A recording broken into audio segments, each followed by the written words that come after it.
I love this conversation. I think this is why Nesh and I started Worldview Mirror, is to have conversations like this. We got to sit down with Samantha Hardcastle, who is the founder of the Storied Experience. She is a remarkable creative in the tourism and hospitality space, and she focuses on the art of storytelling. She works with hoteliers around the world and travel providers to really dive into the psychology of travel. Although today's conversation didn't focus specifically on a certain country or happening, we do talk about the nature of travel as a whole and how it is really a vehicle to self-discovery. Transformative travel is the idea that the person who you are while traveling is not just limited to your vacation, and those feelings and experiences and range of emotions that you can bring back into your daily life, and things that you learn traveling don't have to just be reserved for that time. Samantha brings in a unique perspective as she prompts us to think about travel and the cultural shift that is happening today, with more consumers and travelers focusing on more authentic products and services, and how this nature of experiential travel is contributing to that. Samantha gave us some great material to work with, so we decided to make this a two-part episode. So we hope you enjoy part one of Worldview Mira with Samantha Hardcastle. Samantha, ever since I met you through Women in Travels Leaders, I've just found a genuine connection. I love your unique perspective and innovative ideology on travel. So I'm so excited to have you here today. So thank you for coming on Worldview Mirror. Thank you so much for having me. I mean, I've just, the second I met you, I was really blown away by everything you've done. So I mean, Women Travel Leaders, obviously, it's a testament to attracting a really strong female audience that thinks differently. And so thank you for having me. Of course. No, I appreciate that sentiment. So for our listeners, to give some context, what would you say is your cultural background, and tell us a little bit about where you're from? Yeah, so not the most exciting place. I grew up in New Jersey. I think one of the main reasons I got into this is just because I was so bored as a kid. Like, there was just nothing to do. The place, I mean, this probably will resonate with anyone that grew up in the suburb, but it was, you go to the movie theater, you hang out at the mall, and that was the extent of your upbringing. So I actually grew up, my mom is a travel agent, or she was a travel agent. And so I got to see firsthand what it was like for people to go all over the world. And it wasn't like that's how we necessarily traveled. Like, a lot of our travels were going to the Caribbean. That was, the extent of leaving the country. So while I did get a perspective into what other people were doing, it wasn't really the way I was brought up. So it was really nice when I started, making my own money and becoming independent, for me to start branching out and seeing other parts of the world. Definitely. So I guess, would you say your mom's travel agent experience was your initial interest in travel, or kind of what sparked your interest to continue traveling? I think it was actually probably my grandmother. She was a traveling photographer, and she shot for like some of the most impressive magazines like Nat Geo and New York Times. And she just was taken all over the world. So when we were growing up, we would go over her house a lot, and she had all these treasures from all over the world. And like, that was my exposure to other cultures. Like, that was really how I got to experience them, was through the marionettes that she brought back, and the little tchotchkes that she would bring back from her travels, and we would play with them. So I think that really, for me, opened my eyes up to like, oh, there's a whole other world out there. As a teenager, I did a cross-country trip, and that was me on my own, 15, 16, drove from New Jersey to California over like 2 months. And that was like my first real instance of like seeing how other people lived, and getting to see other perspectives. And from there, I felt like, okay, well, I've seen a lot of the country now. Now I want to go out and see the rest of the world, and see kind of like the things that, the cultures that my grandma was so enamored with. I love that. I don't know about you, Nesh, but that resonates with me so much. My grandparents are one of my travel inspirations as well. So I think that's a beautiful reflection for sure. And it's so rare. I mean, especially for a woman, from her time, they just didn't get to travel. I mean, and I was flipping through some of her old passports the other month, actually, and it's just like all over the world, like places that most people will never see in their lifetime. I think that's incredible, especially that you said being a female at that age and time. Now with the rise of social media and things, we see the world, daily on our phone. But at that time, there was a lot of unknown. Yeah, exactly. I mean, the exposure that we have now to the world, it almost makes us jaded. Like because we're inundated with it, and we can hop on a flight to anywhere at any point in time, assuming we have the means for it. So it does make, I think, travel a little bit more special when, it is a privilege. Can you tell us a little bit about your inspiration for your business, the Storied Experience? And can you also tell us a little bit more about what kind of services and products that you offer? Yeah, absolutely. So I come from a marketing background. I started my own social media marketing agency in 2011. So I'm basically a dinosaur. And so obviously storytelling plays a huge role in what I was doing.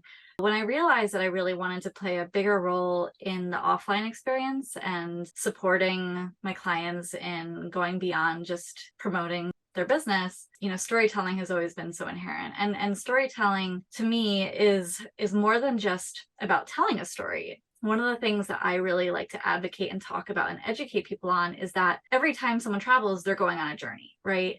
And so what is a journey but a story? I truly believe that travel helps people shift their narratives about the world, about what's possible for them, about really everything and anything. I mean, travel, there's so many times where people come away from a travel experience and some kind of story, either they've been telling themselves or they believe about the world, has changed or evolved.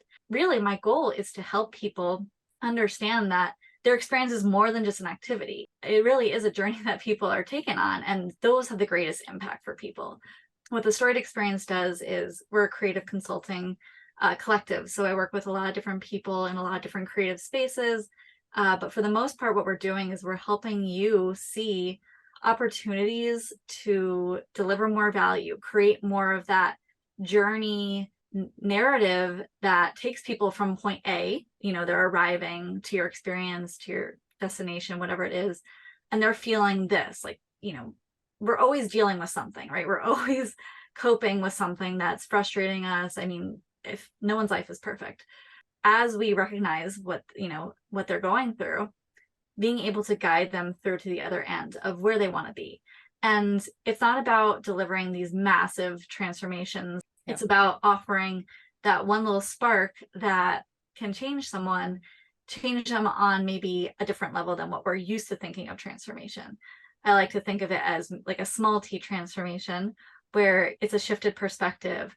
It's a window into saying, like, okay, I've always thought of myself as, somewhat of a coward and somewhat of a baby. And this experience showed me that I'm actually a lot more powerful than I realized. Those are the little things. And, when we look at neuroscience, we know that repetition is key, right? Like, it's not just one experience that is going to change us or transform us in this massive way. The more proof we get of these things, the better. And the way our mind is primed for those changes during our travels is a lot stronger and more potent than it is when we're doing our mundane day-to-day acts.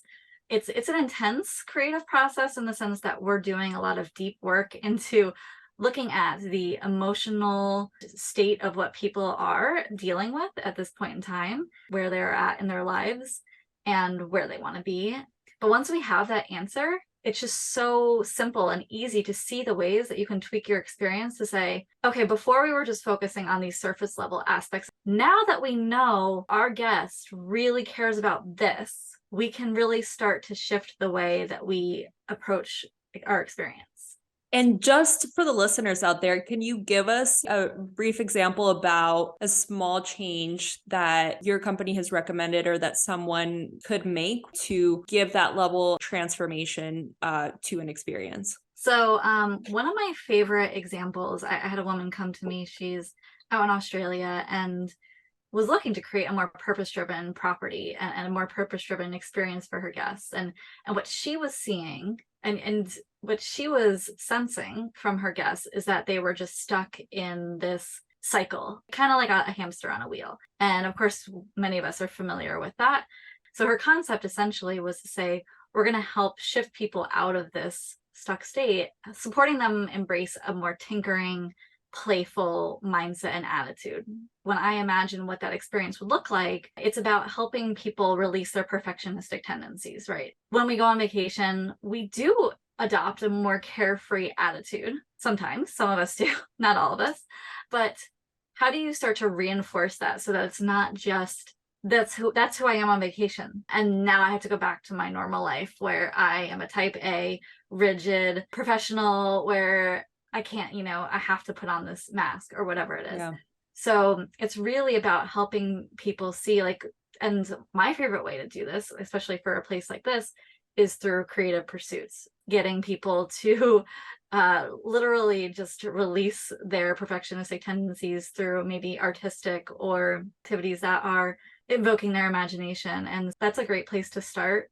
But of course, everyone's going to be different. That was that hotelier's vision. I can always suggest things that I think would be worth pursuing, based on what I know about the range of human behavior and what people are dealing with and coping with. But it always helps when someone's actually passionate about something. When I have a client come to me and they say, like, I truly believe that we could be an experience that does this for people, then we could just take it and run with it.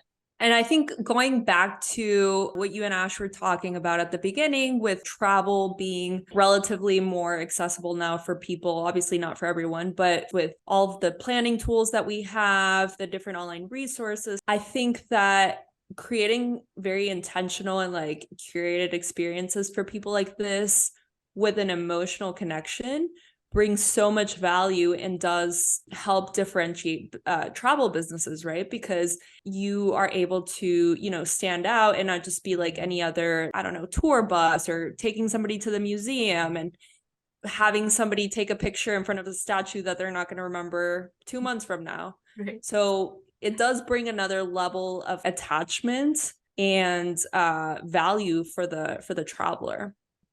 I look for those differentiating factors, and there's only so many ways you can differentiate on a features level. We talk about features and benefits, right? Every business owner has heard this a million times. Stop focusing on the features, focus on the benefits. But I think people get stuck on those benefits. Like, I don't think they really understand what the benefits we need to be focusing on are. When you do focus on the emotional aspect, you're doing something that 99.9% of businesses aren't doing. And so inherently, it is differentiated. Something that keeps coming to mind for me is, there's people that go on vacation and there's people that travel. And hopefully, sometimes they are one and the same, but it all depends on what your goals. And so many people go on vacation without actually ever taking that value away. And I mean, I've been on so many vacations and I've done so many activities where I leave and I'm like, that was fun. And that's all it was. I always say there's a balance between fun and impact. An experience can be fun and impactful. If it's leaning more towards, tipping the scale towards fun, it can start to lose its impact, right? Entertainment is a consumptive thing. It's not it's usually not an interactive thing. It's, I'm watching this, and that's the extent of the interactiveness of it. There isn't any, really. Travel should be interactive. I'm a kinesthetic learner. Like, I'm a hands-on. When I go places, I don't like being talked at. I don't, because that's just not how I learn. I think that we have to recognize that a lot of people are probably somewhat like me, and that you're going to lose their attention. And then the second you lose their attention, you lose the ability to impact, because if someone is not paying attention to you, you cannot impact them. So I think that these are things that we absolutely need to consider when we're designing experiences, 100%. We've touched on how we design experience for your hoteliers or for your clients, but in terms of journey mapping, are there tools or resources for the actual travelers themselves and how they could apply that to their own experience and from their perspective when they are traveling, how they could use that within their journeys?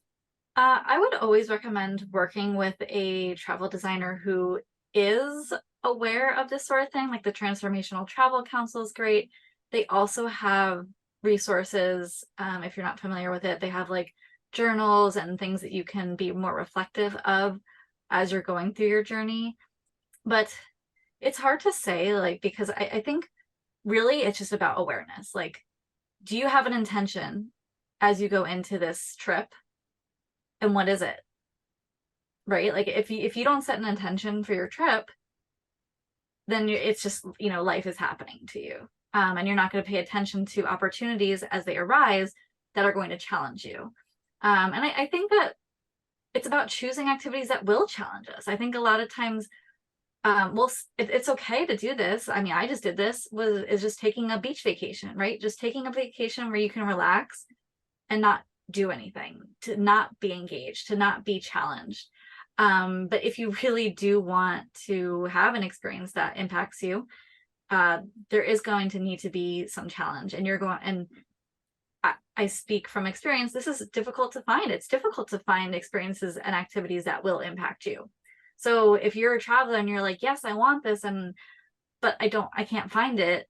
Trust me, you're not alone. I mean, we're in a shift right now of how travel impacts people. I mean, but it usually happens by chance, right? Like usually you just happen to stumble. And I was talking to someone else about this the other day. So much of it is serendipitous, and it would be nice. And what I think is important and this is the industry that needs to shift, is that if it was less about chance, more about, you know, an activity host being able to not promise, but like to be able to say, like, we've designed this experience so that it's not just about fun and entertainment, not just about learning, but we actually care about how you're going to see things when you leave, or how you're going to feel differently about yourself when you leave.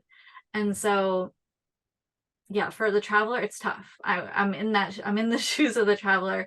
I know it's not easy. I know it's so hard to find experiences that push the boundaries. And, that's why I'm here. That's why I connect with a lot of people who are also very passionate about this. And that's why, again, I recommend the Transformational Travel Council. And once you start looking into this, you'll eventually uncover other resources that can help. But I think so much of it is cultivating your own practice, like, learning about the hero's journey, learning about non-travel related tools that you can then take and integrate into your travels, but not just your travels, of course, your entire life, because it should not just be relegated to your travels. And with what you were talking about just now, having, I guess, like that balance, right, between embracing the unpredictability of travel, but also being intentional with how you plan and actually planning, right? Not just showing up, not just being an observer, like being an active participant. How do you think people can balance that? Or like, how much do you think is necessary to plan? It's really hard when you're on vacation to just stumble into incredible experiences, right? Like it happens, but I usually plan for at least one experience a day. That way I've left the rest of my day open to serendipity or whatever, whatever wants to come my way. It's just about creating space, whether that's a few hours a day, like if you're taking a 3-week-long journey, building in a few days. And the best way to obviously bring in more of those serendipitous moments is to go to like the local hangouts and talk to people, right? And that's what most travelers are terrified to do, I think, because there is this bubble that we all kind of exist in as we travel, the tourist bubble, and it separates us from the local culture, and it's terrible, and we need to learn how to break it. But not all of us are comfortable, and I speak from firsthand experience. Like, that's why I'm very particular with the types of experiences that I book, because I know that if I book with the right person, it won't feel like I'm a tourist anymore. I know if I can select the right activity, I'll feel a bit more connected to the host, someone who is genuine, someone who is in it because they actually care, instead of just trying to make a buck, right? One of the things you said about our travel lessons learned shouldn't be just relegated to during our vacations and during our journeys. And I wanted to ask you, in what ways do you think that world discovery prompts personal discovery? Oh, such a good question. So I'll speak from experience, just to give you one example. they've actually done personality traits of all the different states. And they actually like can tell you which states are the most neurotic, which states are the most open. Like if you know the 5 personality traits, you know, they've done a different scale on each of these states. And New Jersey is at the top, you know, one of the top states for most neurotic. And, you know, I can obviously vouch for that. You know, I've just surrounded by a lot of neurotic people. I don't know why. You go out west to the Pacific Northwest, they're very high on open, right? They're very just open. I'm aware, of course, of these tendencies. And so, you know, when I travel, I set intentions and, you know, try to see what I can do to release those. And anyone that's ever tried to change their behavior knows that it's not easy. But when you go to a place that models what you would love to embrace and you're surrounded by it, you're immersed in it, you can start to mimic them. And, you know, given enough time, if you're there, you know, this is why I always advocate for slow travel and really immersing yourself in a destination, start to pick up on some of those behavior traits, like not caring so much about, you know, being somewhere right on time and not being so neurotic. And it's just like, I don't know if it's an energetic thing, whatever it is, it just becomes easier for us to change. And, you know, some people are more closed off. That's not going to happen immediately. And it's going to take time. And some people are completely oblivious and they'll never start to pick up on those things. And that's why I say it's so important to have that awareness and that openness when you travel so that you can start to shift what you want shifted. Spain just kept coming to mind for me because that is that place where I go that I just really identify with in the pace of life. And then I try to emulate my own personal life. I've never been able to adequately encapsulate or describe it, but I just feel like a different person when I'm in those places.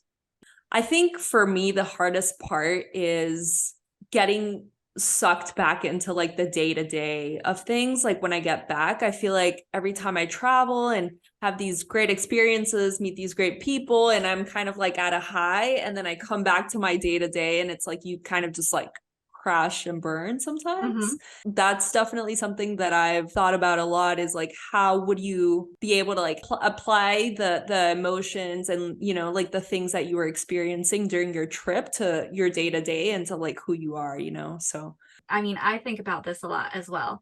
And what I notice is like there's going to be these small changes that you can make, and then there's these bigger leaps.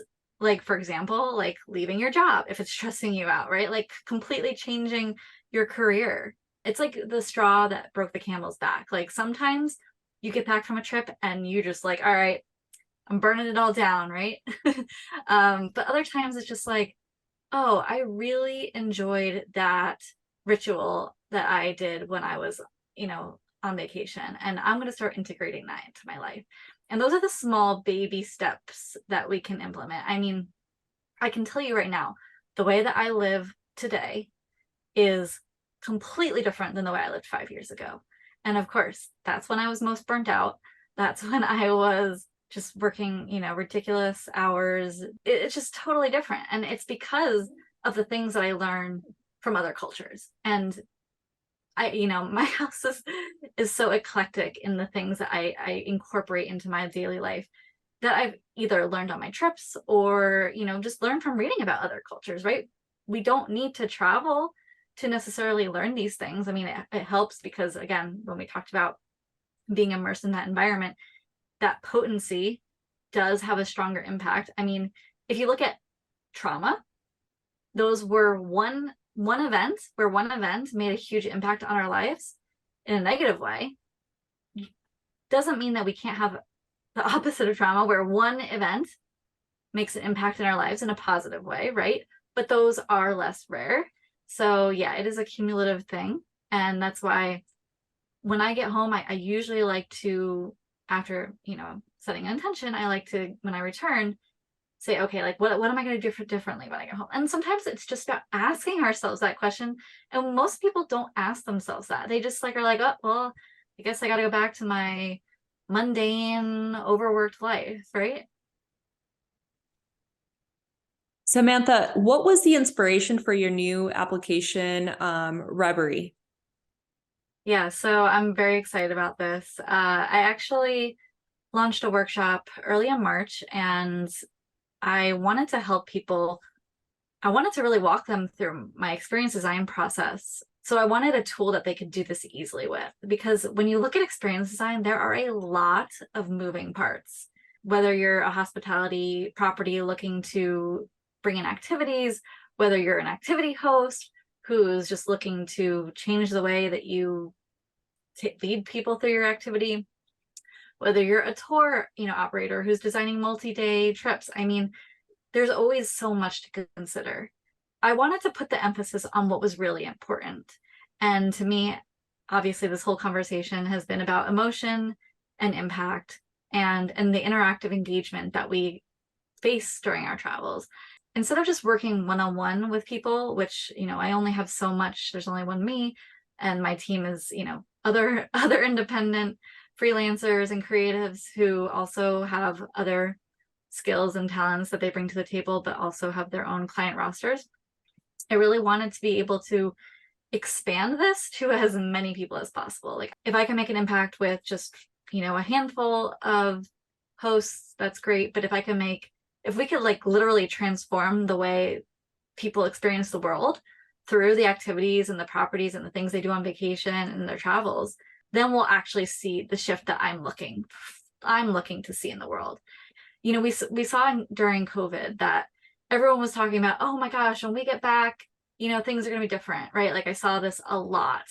And now that we're back and everyone's riding this wave of hungry travelers, we haven't changed, really. I mean, there's a very small subsect of hosts and operators that really are leading this charge. And then there's the rest. And so I know that the rest, not every single one of them wants to become a purpose-driven experience. Not every one of them wants to make an impact. A lot of them just want to pay their bills. And I get that. But I also truly believe that when you start to make an impact, that's where the profit comes in. And so, again, I'm a marketer. I really I have seen what happens when you just chase after the money, you just chase after the guest, and when you actually create an experience and a brand around something bigger than yourself.